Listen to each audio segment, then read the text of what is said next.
se van conectando, van llegando a la parte que no han visto, ¿no? Ok, bueno, primero que vamos a hablar de rentas variables. En la clase comentamos que rentas variables son las acciones, ¿ok? Y bueno, vamos a tratar de ver un poco cómo es que eso se estudia, ¿no? Primero que la renta variable es un contrato, igual que la renta fija es un contrato, ¿ok? Donde el elemento más resaltante es la incertidumbre, ¿ok? No hay certeza nunca del retorno, no hay una precisión de tiempo, ¿ok? Y lo único que se puede identificar es el precio al cual uno compra, ¿ok? Cuando uno compra la acción, ¿ok?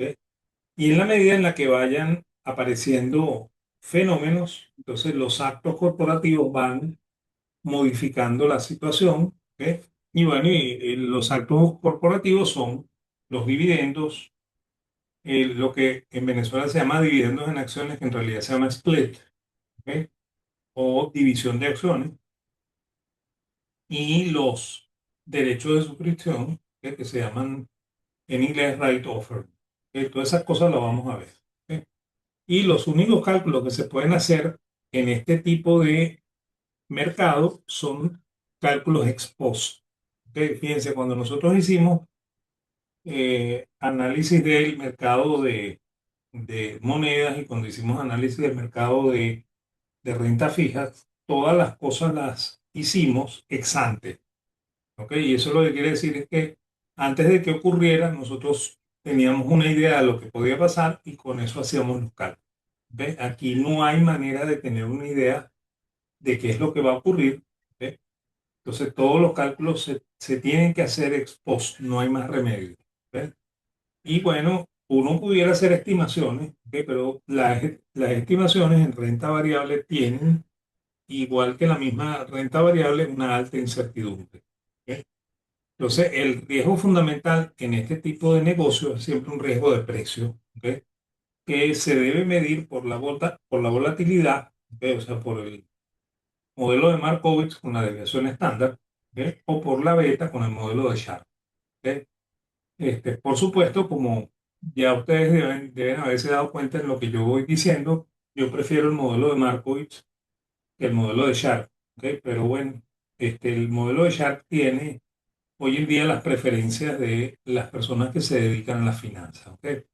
Primero, bueno, como dijimos en clase, las rentas fijas se dividen en dos, ¿ok? Las de cero cupón, que no tienen tasa de interés, ¿ok? O tienen una única tasa de interés que se paga al vencimiento, por lo cual tienen un solo flujo de entrada y un solo flujo de salida, y eso caracteriza a la renta fija del tipo cero cupón como una renta fija en la cual la duración y la maduración son iguales, ¿ok?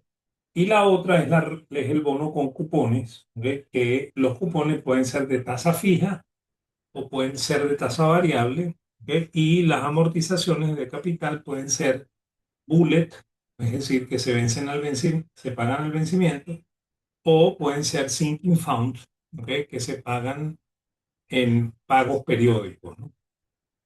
En cualquiera de los dos casos, la duración siempre es menor que la maduración, ¿ok? Y eso pasa en renta fija, ¿ok?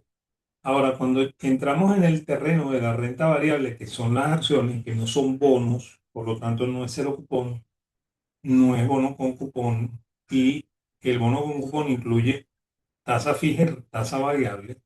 Entonces, ese instrumento se caracteriza porque yo sé cuánto es el precio al cual yo compro, ¿ok?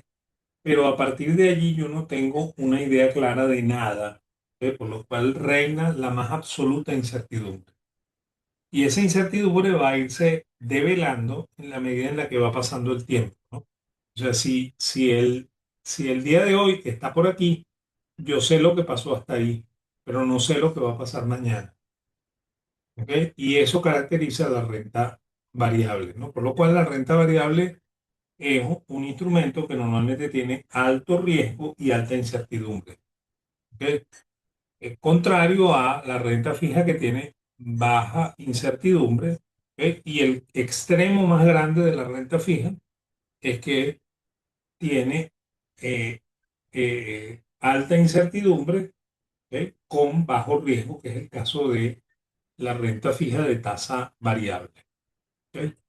Entonces, bueno, ¿cómo se calculan los rendimientos? Eso lo dijimos también en clase. Hay un rendimiento que se llama rendimiento del dividendo, que se calcula dividiendo el dividendo por acción entre el precio que a mí me costó comprar la acción, ¿ok? El rendimiento del precio o el rendimiento de apreciación, también lo pudiéramos llamar rendimiento del mercado, que es la variación de precio frente al precio de compra, ¿ok? Y el rendimiento total, que sería la suma del dividendo más la apreciación entre el precio originalmente pagado por la acción, ¿ok? Sin embargo, bueno, en los sistemas de información bursátil, ¿ok? En Yahoo Finanzas, MarketWatch, Investing, normalmente hay un precio que se llama precio ajustado, con el cual se pueden hacer los ajustes sin tener que hacer todos estos cálculos que están acá, ¿ok? Entonces, cuando se hace eso, ¿ok? Uno usa la metodología del interés compuesto, porque eso es lo que se usa en renta variable, ¿ok? Y bueno, se usan los precios ajustados, ¿ok? Por los dividendos y otros actos corporativos que vamos a aprender hoy cómo es que se hacen, ¿no? ¿Ok? Y de esa misma manera se miden esos rendimientos dividiendo el precio de hoy entre el precio de ayer, pudiera ser precio de venta entre el precio de compra, pudiera ser precio de hoy entre el precio de compra, ¿ok? Elevado a la 360 entre n menos uno. O sea que se usa tasa de interés compuesto, ¿ok? Y se usa como si fuese capitalizable diaria, ¿ok? Sin embargo, ojo con esto, que yo no estoy sugiriendo que eso sea capitalizable diario, ¿ok? Entonces, bueno, supongamos, ese fue el ejemplo que hicimos en clase, que yo compro una acción en $3 y la vendo en $5, y supongamos que eso ocurre en un plazo de 90 días. Si ocurre en un plazo de 90 días, mi rendimiento es 671,60% anual. ¿Cómo sale ese cálculo? Dividiendo 5 entre 3 elevado a la 4, porque es un trimestre que yo lo tengo, trimestre de un año, y le resto 1 y eso me da 6,719, que en términos porcentuales significa 671,90%. ¿Ok? Si yo tengo esta acción 180 días, ¿ok? O sea, la compré hace 180 días y la estoy evaluando hoy que vale 5, la compré en 3. Entonces, el rendimiento para mí es el equivalente de 177,78% anual. ¿Ok? Y bueno, si yo compré esto hace un año, hace 360 días, a 3 y lo estoy evaluando hoy o vendiendo hoy a un precio de 5, entonces mi rendimiento total es 66,67. Si estoy usando precios ajustados, eso es el rendimiento de verdad, verdad de la acción. ¿Ok? Después vamos a ver cómo se calcula eso, ¿no? Si el plazo no es un año, sino que son 2 años, y 2 años en base 30 360 es 760 días. Entonces yo divido 53, lo elevo a la 360 entre 720, y esto es la raíz cuadrada de esto, menos uno, y eso significa que yo cada uno de esos 2 años gané 29,10%. ¿Ok? Y el último caso, igual que lo hicimos en clase, ¿ok? Yo supongo que me lo compré hace 3 años, ¿ok? Y lo estoy vendiendo hoy o lo estoy evaluando hoy. Y bueno, si antes estuvo en 3 y hoy está en 5 y han pasado 3 años, entonces el rendimiento sería 5 entre 3 elevado a la un tercio, o sea, a 3 años, ¿ok? Menos uno, ¿ok? Y eso me da 18,56%. Y eso es lo que yo me estoy ganando cada uno de esos 3 años, ¿ok? Entonces, ¿por qué lo hacemos así? Bueno, porque para comparar esto con una inversión en renta fija o con otra inversión en renta variable, ¿ok? Yo tengo que homologar los rendimientos en términos anual, ¿ok? O sea, por eso es que les digo que la matemática financiera está muy mal cuando dice tasa semanal capitalizable diaria o tasa bimensual capitalizable semanal, ¿ok? Eso no existe en matemáticas financieras de la finanza de verdad, todos los rendimientos son siempre anualizados, todas las tasas siempre son anuales, ¿ok? Independientemente de que sean capitalizables de una manera o de otra. ¿Ok? Ok, hay unos indicadores que normalmente se usan para valorar las empresas, ¿ok? Para hacer una valoración inicial, ¿ok? Y esos indicadores son la capitalización bursátil, que es el precio de la acción hoy por la cantidad de acciones en circulación. ¿Qué es la cantidad de acciones en circulación? Todas las acciones del capital menos las acciones en tesorería. ¿Ok? Si la empresa no tiene acciones en tesorería, las acciones del capital son las acciones en circulación. ¿Ok? Independientemente de que eso circule totalmente en la bolsa o no. ¿Ok? Si la empresa tiene acciones en tesorería, esas acciones en tesorería no cuentan para el capital en acciones circulantes. ¿Ok? La otra cosa que se usa mucho en los mercados es una cosa que se llama valor empresarial, que es el enterprise value, que corresponde a la misma capitalización bursátil más la deuda menos el efectivo. ¿Ok? Eso es un indicador que se usa en los mercados bursátiles y a partir de ahí salen unos múltiplos, ¿no? El múltiplo fundamental es la relación precio-utilidad, que es PI, ¿ok? Que es la división entre precio de mercado y utilidad por acción. Hay otra múltiplo que se llama relación precio-flujo de caja y que en inglés se dice price cash flow, ¿ok? Que se calcula dividiendo el precio de la acción entre el flujo de caja por acción. La relación precio-venta, que se calcula dividiendo precio entre ventas por acción. Fíjense que siempre estoy usando la alícuota, ¿no? En utilidad por acción, cash flow por acción, este, ventas por acción. O sea, nunca uso todas las ventas, nunca uso todo el flujo de caja, nunca uso toda la utilidad, sino que calculo una parte alícuota de la utilidad en función de la cantidad de acciones en circulación. ¿Ok? El otro indicador es la relación precio-valor en libros, que es price to book. ¿Ok? Que de nuevo es dividir precio entre el valor en libros por acción. Y hay una relación que se llama valor de empresa ingresos, ¿ok? Que es el enterprise value, este que está aquí, dividido por los ingresos totales de la empresa. ¿Ok? Y hay una relación valor de la empresa flujo de caja operativo, ¿ok? En la cual se divide el enterprise value, que es este mismo valor de aquí, entre el EBITDA. Y el EBITDA no es más que la utilidad operativa, ¿ok? Más la depreciación y la amortización. ¿Ok? Ok, ¿cuáles son los múltiplos básicos? La relación precio-valor en libros, ¿ok? Que se calcula dividiendo el precio de mercado entre el valor en libros por acción. Y el valor en libros por acción se calcula dividiendo el patrimonio entre el número de acciones.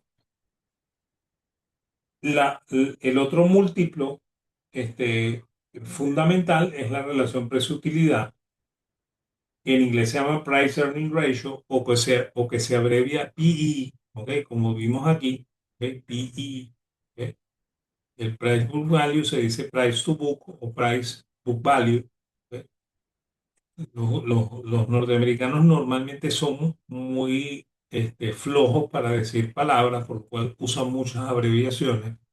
Y bueno, el PE, ¿ok? Es el precio entre la utilidad por acción. Y la utilidad por acción es toda la utilidad de la empresa entre el número de acciones en circulación, que de nuevo es todas las acciones del capital menos las acciones en tesorería. ¿Ok? Entonces, bueno, la relación precio-utilidad tiene tres significados. ¿Ok? Por eso es que ese quizás es el múltiplo más importante.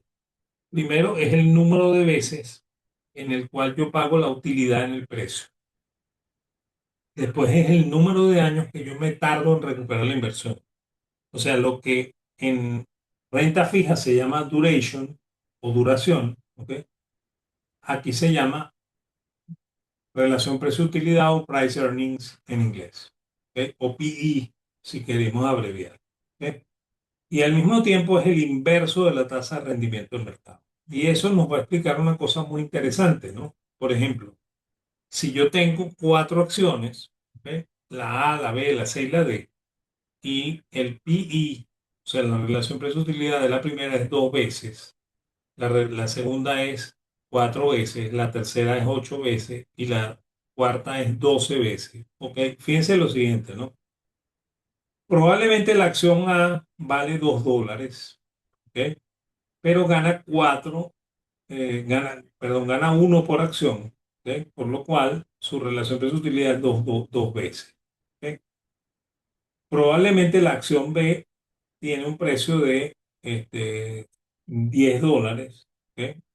Y bueno, y la utilidad por acción de esa empresa es 2.50, ¿ok? Por lo cual si yo divido 10 entre 2.50 me da 4 veces, ¿ok? Y fíjense, 2 parece que es más barato que 10, ¿ok? ¿Ok? Y en este caso se cumple que A es más barato que B, ¿ok? Pero vamos a suponer que la acción C también tiene un precio de 2, ¿no? ¿Ok? Pero su utilidad por acción es 0.25, ¿no? Entonces, si yo divido 2 entre 0.25 me da 8, ¿ok? Y resulta que 2 es más barato que 10, ¿ok? Sin embargo, en términos relativos, 2 es más caro que 10, ¿ok? ¿Por qué? Porque la relación precio-utilidad es mayor, ¿ok? Entonces, esto me sirve a mí para indicar si que en efecto la acción A aparenta ser más barata que B, la B aparenta ser más barata que C y la C más barata que D, ¿ok? El otro significado de la relación precio-utilidad es el periodo de recuperación de la inversión, que es lo que en finanza, ¿cómo se llama? En bonos de renta fija llamamos duration, ¿ok? Y como esto me paga dos veces la utilidad, se supone que recupera la inversión en 2 años. Fíjense que yo no calculé duración aquí. ¿Por qué? Porque la duración es una medida que no se puede calcular con acciones. ¿Ok? O sea, la duración de las acciones es la relación precio-utilidad. ¿Ok? Si yo calculo esta relación precio-utilidad y me da 8, eso significa que yo recupero la inversión en 8 años. ¿Ok? Y si yo recupero, o sea, si la tasa, si la relación precio-utilidad es 12, eso significa que yo recupero en 12. ¿Ok? Si salimos a la calle y hacemos una encuesta, ¿ok? Y le decimos a la gente, mire, tenemos cuatro inversiones. Una recupera la inversión en 2 años, la otra en 4, la otra en 8 y la otra en 12. ¿Ok? Bueno, podemos decirle también que la que recupera en 2 años paga dos veces de utilidad, la de 4, 4 veces, la de 8, 8 veces, la de 12, 12 veces. Nadie nos va a entender qué significa esto. ¿Ok? Pero la mayor parte de las personas van a decir que ellos van a preferir la A porque ellos creen que si ellos recuperan más rápido, eso tiene menos riesgo. ¿Ok? Ellos lo creen. ¿Ok? Ahora, como el otro significado de la relación precio-utilidad es el inverso del rendimiento de mercado, uno entre 2 me da 50%, uno entre 4 me da 25%, uno entre 8 me da 12,25 y uno entre 12 me da 8,33, ¿no? Por lo cual, esta es la que rinde menos y esta es la que rinde más. ¿Ok? Y de acuerdo a los principios de finanzas que nosotros hemos tratado de introducir en el curso, mientras más riesgo, más rendimiento. Y mientras menos riesgo, menos rendimiento. Por lo cual la acción más riesgosa es la A y la acción menos riesgosa es la D. ¿Ok? Sin embargo, si uno sale a hacer una encuesta, la gente siempre va a decir, no, yo prefiero la de 2 años porque esa tiene menos riesgo y recupera más rápido. ¿Ok? Porque normalmente la gente no sabe lo que es el riesgo, ¿ok? Y tampoco sabe invertir en acciones, ¿no? ¿Ok? Entonces, uno no puede esperar que la gente sepa esto. ¿Ok? Ojo, y por si acaso, ¿no? Eso no quiere decir que los seres humanos son irracionales. ¿Ok? Los seres humanos son perfectamente racionales. Lo que pasa es que no tienen la información completa, ¿no? ¿Ok? Si ellos supiesen que eso de tener más rendimiento significa más riesgo, entonces entenderían que la inversión en la empresa A es mucho más riesgosa que la inversión en la empresa B. ¿Ok? Pero eso no, ese numerero que está puesto ahí no significa que la gente entienda el numerero. ¿Ok? ¿Estamos? Ok. La otra cosa es que cómo hace un analista para entender las acciones, ¿no? Lo primero es que yo comenté en clase que la bolsa de Nueva York surgió en el siglo XIX y se hizo muy grande en el siglo XIX antes de que Estados Unidos se desarrollara como país. ¿Ok? Y bueno, eso determinó que hasta el día de hoy, ¿ok?, la bolsa de Nueva York sea la bolsa más grande del planeta. ¿Ok? Entonces, y ellos muy temprano inventaron un índice para medir el comportamiento de precios de la bolsa. Ese índice se conoce con el nombre de el índice Dow Jones, que es un índice de cartera. ¿Ok? Y bueno, después, mucho más adelante, cuando esto evolucionó, entonces se inventaron los índices de capitalización, que son índices las PER, ¿ok? Que cada día se utilizan más en la bolsa, ¿no? Y de hecho el Standard Poor's 500, el Standard Poor's 5000, ¿ok?, el Nasdaq, ¿ok?, y toda una gran gama de índices de bursátiles siguen la metodología del índice de capitalización. ¿Ok? La metodología del índice de cartera es esta, o sea, se multiplica el precio de hoy de la acción por el peso que se le asignó a cada acción, ¿ok?, y se divide por el peso el día de la base perdón, el precio del día de la base multiplicado por el peso que se le asignó a la acción. ¿Ok? Y eso se multiplica por 100. Claro, los índices de cartera, para que sean eficientes, para que sean verdaderamente representativos del mercado, tienen que ir acomodando la cartera de manera tal de que la cartera sea la más líquida posible. ¿Ok? Eso también pasa con los índices de capitalización. ¿Ok? O sea, esto se va modificando constantemente. ¿Ok? Se va cambiando la base y se va transfiriendo la base, manteniendo el valor del índice. ¿Ok? No es como el índice de precios al consumidor, que cambia base y arranca de 100 otra vez. ¿Ok? Aquí no arranca de 100, arranca del último valor del índice viejo y se comienza a calcular el nuevo índice a partir de allí. ¿Ok? Y el índice de capitalización usa la fórmula de capitalización bursátil, que se acuerdan que era precio por cantidad de acciones en circulación, ¿ok?, todas en valor de hoy, ¿ok?, y precio por la cantidad de acciones en circulación en el momento de la base, ¿ok?, multiplicado por 100. ¿Ok? A partir de allí, ¿ok?, la gente del Dow Jones, ¿ok?, que empezó a usar este índice a finales del siglo XIX, empezó a hacer el análisis técnico que también vimos en clase. Entonces, bueno, ¿cuál es la diferencia entre un índice y otro? El índice de cartera pondera por un parámetro fijo de peso, que es el W, ¿ok?, y representa el comportamiento de una cartera. ¿Ok? Son 30 acciones como el Dow Jones, pueden ser 17 acciones como fue el índice de la Bolsa de Caracas. ¿Ok? Y bueno, ese tipo de índices nunca es bueno para calcular beta. ¿Ok? Para calcular beta es mejor el índice de capitalización. ¿Ok? Y el índice de capitalización también es un índice ponderado, ¿no? Pero pondera por el número de acciones en circulación. ¿Ok? Y representa una muestra del universo accionario. ¿Ok? Fíjense, cuando usamos el Standard Poor's 500, estamos usando las 500 acciones más líquidas del mercado de Nueva York. ¿Ok? Cuando usamos el Dow, estamos usando las 30 más líquidas, ¿ok?, del mercado de Nueva York también. ¿Ok? Cuando usamos Nasdaq, usamos las 100 más líquidas del mercado de Nasdaq. ¿Ok? Y bueno, y eso normalmente se recalcula cada trimestre, ¿ok?, para impedir que el índice pierda representatividad. ¿Ok? Sin embargo, la práctica regular es que la beta se calcula con el índice de capitalización y no con el índice de cartera. ¿Ok? Ok, Y hay unos ajustes de precios, ¿no? Que son los que quedamos pendientes de decir en clase. El ajuste del dividendo en efectivo se hace dividiendo el precio último de la acción, perdón, restando el precio último de la acción menos el dividendo que recibe por cada acción. ¿Ok? El dividendo en acciones, que de verdad se llama split en inglés. ¿Ok? Y esto lo que significa es división. ¿Ok?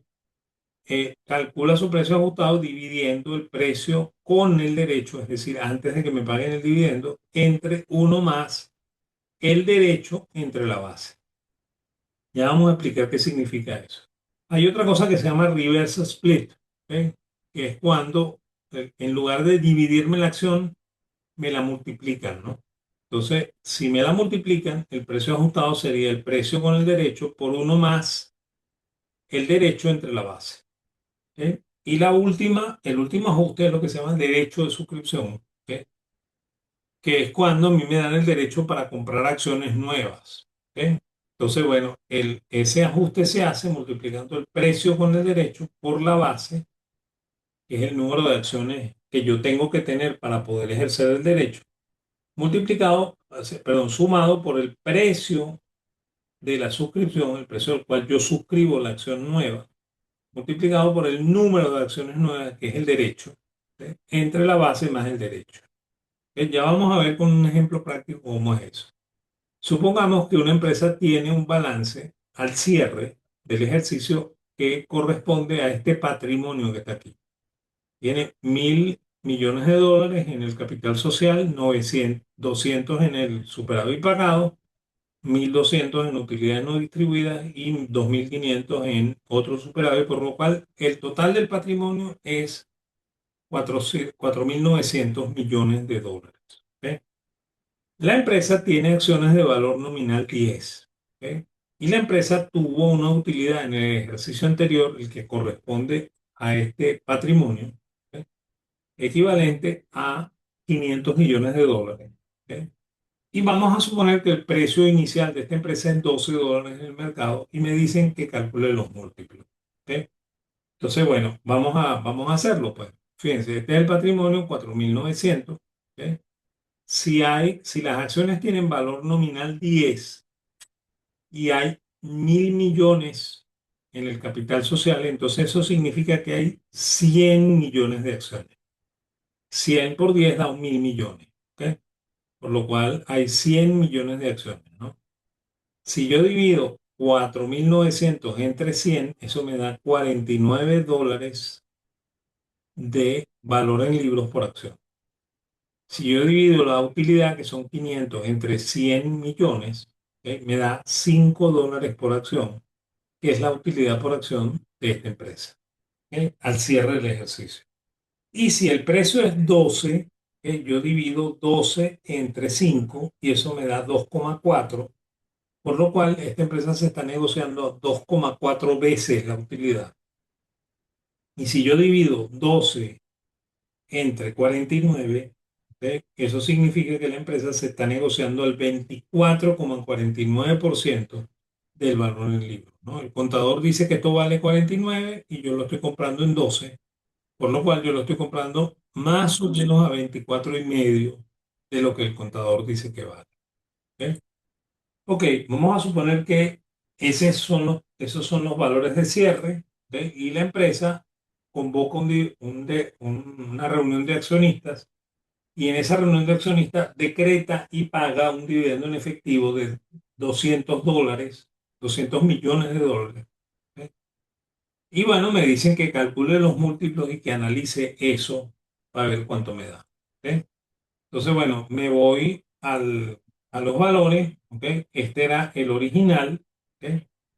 Y ahora si a mí me pagan un dividendo de 200 millones de dólares, entonces la utilidad no distribuida se va a disminuir en 200 millones de dólares y contablemente se va a crear una cuenta que se llama dividendos por pagar, ¿ok? Que se va a ir reduciendo en la medida en la que vayan llegando los accionistas y se vayan llevando el pedacito que les toca de esos 200 millones. ¿Cuánto les toca a cada uno? 200 millones entre 100 millones que hay de acciones, $2 por acción. ¿Ok? Entonces, bueno, me piden que calcule los múltiplos, ¿no? Si yo reduje la utilidad no distribuida en 200 millones, entonces ahora el patrimonio no es 4.900, sino que es 4.700 millones de dólares. ¿Ok? Si yo divido 4.700 entre 100, eso significa que el valor del libro ya no es 49, sino que es 47. ¿Ok? Pero como no aumentó el número de acciones, seguimos teniendo una utilidad por acción de 5, ¿no? Sin embargo, tenemos que aplicar el ajuste, ¿no? Y el ajuste dice, ¿ok?, que cuando a mí me pagan un dividendo en efectivo, tomo el último precio y le resto el dividendo. ¿Ok? Entonces vamos a ver cómo se hace eso. ¿Ok? Resulta que si el último precio es 12, ¿ok?, y a mí me pagan $2, entonces el precio ajustado es 10. Entonces, con este 10, que es el valor de mercado ya en la bolsa, yo calculo los índices, ¿no? Divido 10 entre 5 y eso me da dos veces utilidad, ¿ok?, que es esta relación precio-utilidad. ¿Ok? Y si divido $10 entre 47, eso me da 21,28 dólares. ¿Ok? Entonces, fíjense, de arrancada aquí, esto me puede decir que la acción estaba en un determinado, unas dos determinadas relaciones, y ahora se puso más barato tanto en términos de precio-utilidad, porque el valor es menor, como en precio-valor en libro, porque el valor es menor. ¿Ok? Eso es lo único que yo puedo decir aquí. ¿Ok? Yo no puedo decir más. ¿Ok?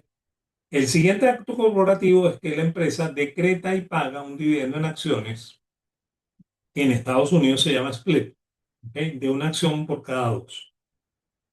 Fíjense, yo siempre digo que una de las cosas que caracteriza el desarrollo del mercado es entender que esto no es un dividendo, ¿ok?, sino que esto es una división de acciones. ¿Ok?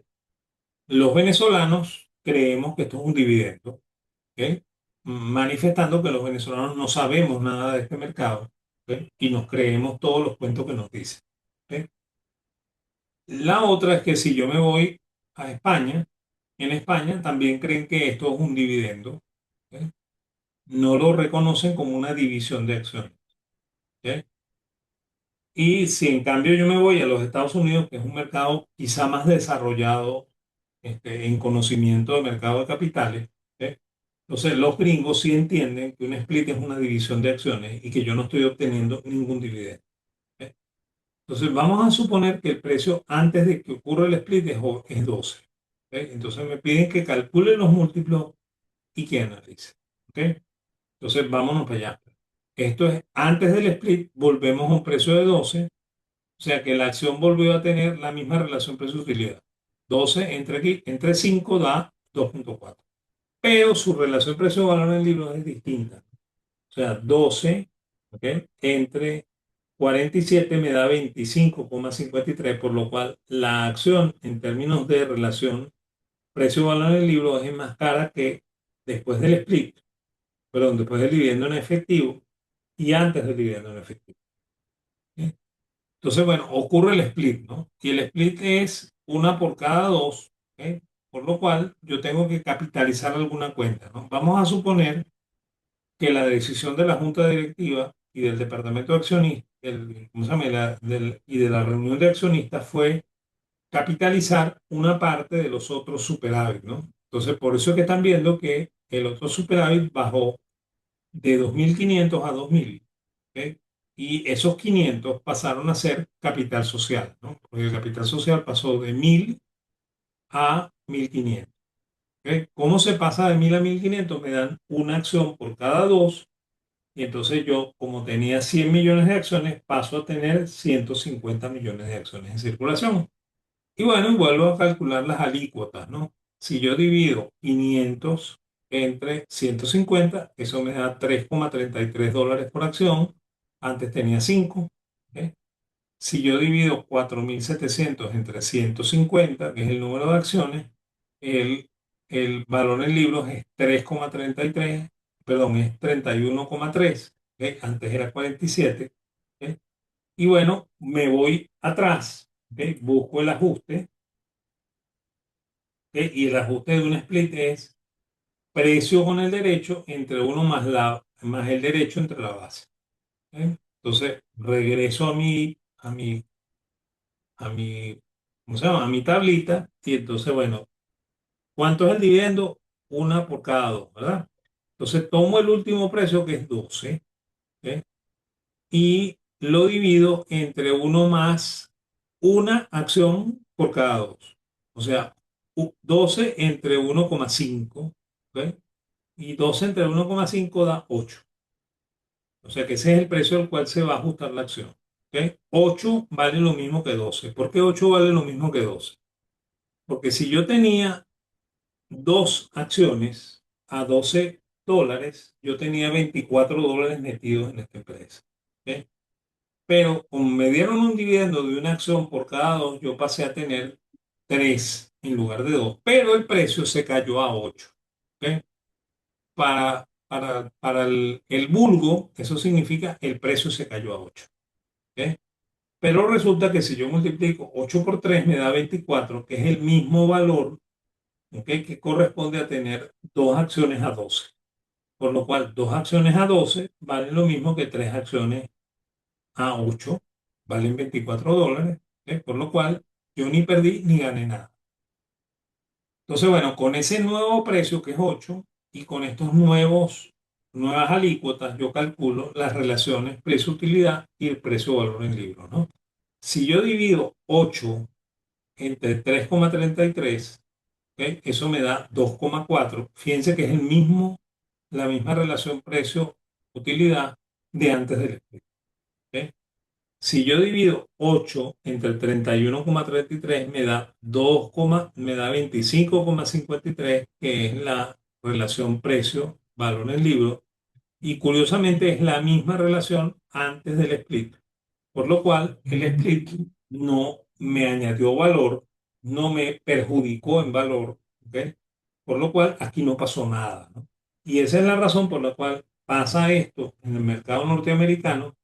Y el mercado norteamericano, como es un mercado que tiene 2 siglos comprando acciones, entonces la gente entiende que esto no vale nada, ¿ok? Que esto no significa ninguna ganancia ni ninguna pérdida y que los valores se mantienen.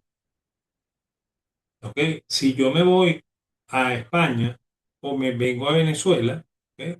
Y hago un split, todos los inversionistas van a creer que les están dando un dividendo. ¿Ok? Y entonces ellos creen que el precio debería subir, ¿ok? Porque le están dando un dividendo. ¿Ok? ¿Estamos? ¿Ok? Esto es lo que explica qué es un split. ¿Ok? Ok, último acto corporativo. ¿Ok?